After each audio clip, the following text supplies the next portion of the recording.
Hey everyone, it's Kree again. Once again, I have a microphone, I have a camera, and I have an opinion. And that opinion is that competitive Yu-Gi-Oh! Is cheaper than you think it is. I know what some of you are thinking already right now, but Kree, I want to play at the top YCS level. I want to top 8 my regionals. I can't do that with any of these bozo cards. I need the Wanted engine. I need bonfires. I need transaction rollback for Labyrinth.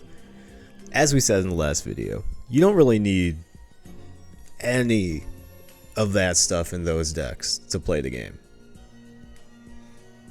What we do need are staple cards. Staple cards go into any deck. And here's what we're going to do to save money on those. First things first, we're going to take this right here, this filter on TCG Player, right? We're going to change it to this. This is where we're going to save some money. So unfortunately, there are two classes of staples here, right? We have the staples that have been reprinted into the ground and are therefore very cheap, such as, Ash Blossom, Infinite Impermanence, Nibiru the Primal Being, Droll and Lockbird, and especially for Phantom Nightmare, Ghost Bell and Haunted Mansion. Or, if you are a menace to society, Dimension Shifter. These ones are all fairly cheap. I believe they all, except for Nibiru, have common copies. And I think they all, at the very, very lowest, are no more than $5 when you put that magical little filter on, It's a great time to be a competitive Yu-Gi-Oh player. It really is. However, there are some staple cards that are more expensive. I will concede that notion. You have things like Typhon or Triple Tactics Thrust, which isn't really a staple. We'll get into that. And SP Little Knight, which, again, isn't technically a staple, but it borderline is a staple.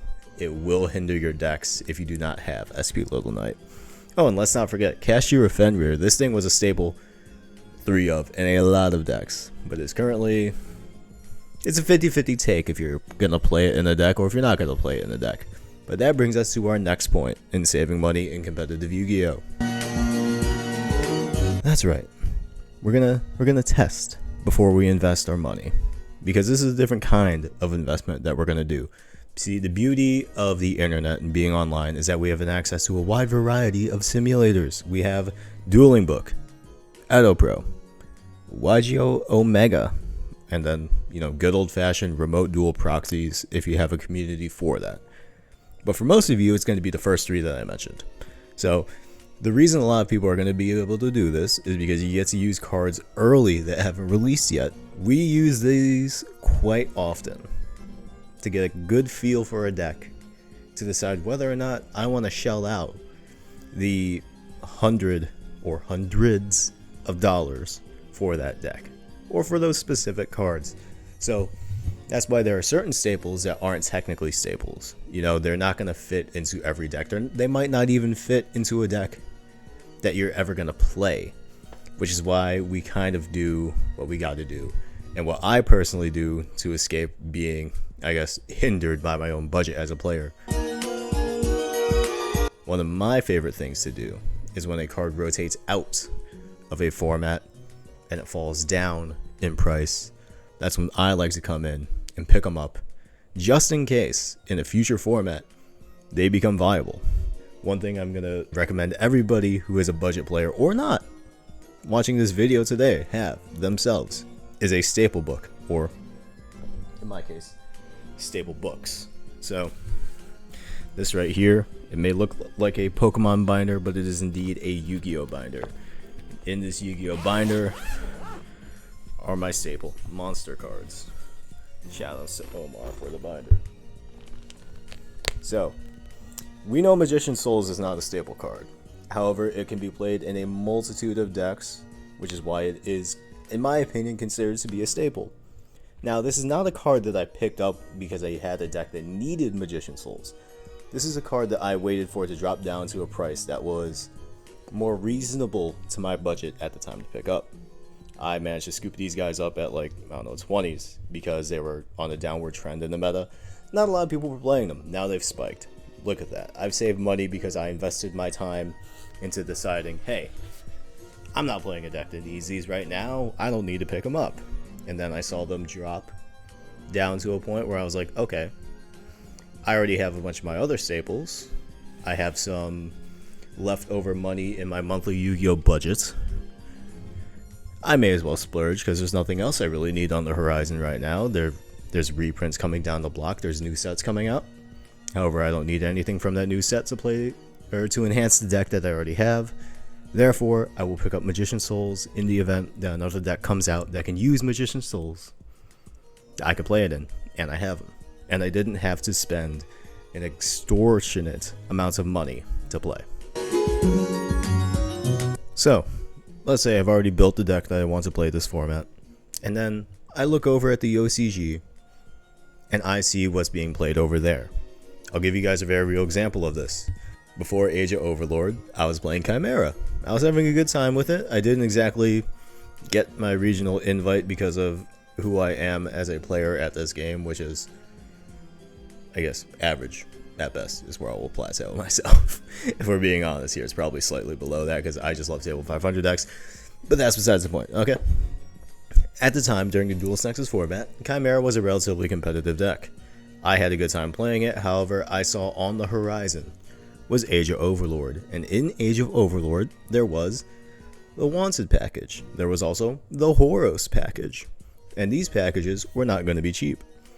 Thankfully, I had been saving parts of my monthly Yu-Gi-Oh budget just so that when Age of Overlord dropped, I had the resources and means to pick up these dungeons and these decks. And none of these really fit the agenda for the Chimera deck, right? So, me, in my infinite wisdom, right? I had, during the, I guess, Duelist Nexus season, when Chimera was viable, I had picked up some Rescue Ace cards, because I knew, based on looking at the OCG, that the Rescue Ace engine, or the Rescue Ace deck, worked very well with the Wanted engine. And I had also at this time picked up a Tearlaments core, because I knew that the Tearlaments cards worked very well with the Horos cards. And that's really another really good way to save money, because once Age of Overlord dropped, both the Rescue Ace cards and the Tearlaments cards shot up in value. And here I picked them up for relatively cheap, all things considered, at the time, during the Age of Overlord season. Now we're getting into the Phantom Nightmare season. Those cards have fallen off quite a bit due to reprints, but hey, you know what? I saved my money by not having to buy these cards during Age of Overlord with all the hype prices, which I'm more than happy with. I had my time playing the decks. Now that they're reprinted, I've moved on to another deck. There's another thing you can do, and it's honestly what I would encourage. Play a deck that you really like and hold on to that shit for as long as you want. I have one very real example of this. I picked this deck up when I was a budget player, and I still have it built. That would be Labyrinth. I picked up Labyrinth when it was very, very low in price. Now, obviously, it has spiked since then. It has gone up quite a bit since then, actually, tremendously. Big welcomes Arc 30. That's besides the point. However, if you pick one deck you like and you keep on playing it, even through formats where it's not the best deck in the room, you might be one of the best pilots of that deck in the room. Because unlike some people who have just saw, hey, this deck is projected to be one of the best decks in the format, I'm going to pick it up and I'm going to play it because it's a good deck. Meanwhile, you're sitting there, you've gotten your reps in, you've tested it, you know more plays than this person knows.